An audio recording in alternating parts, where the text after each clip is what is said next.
Today I'm gonna be fishing on this little pond here.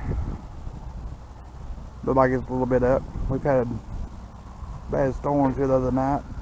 A lot of water, a lot of flooding. Let's see what we can catch today.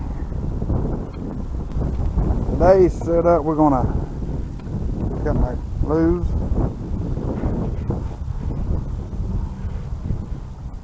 Xfinity speed stick. Get them at Walmart, about $100.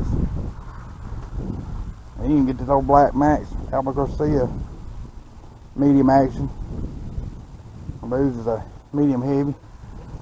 I'm gonna go with the Googan Squad Lunker log. Try it out. Wacky rigged. And the Googan Squad mini crankbait. Gonna try it out. See if we can catch anything today. I hope I do. Alright. Went and tied on me a little rattle trap. See how it does out here.